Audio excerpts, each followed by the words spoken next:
ఆహా బండి గోరుకొచ్చింది. ఆహా కేక వేట మొదలైంది. బతకండిరా బతకండిరా అంటే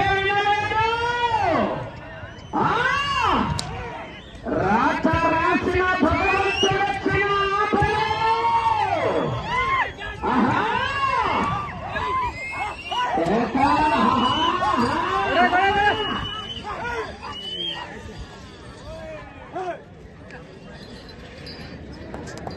రెండో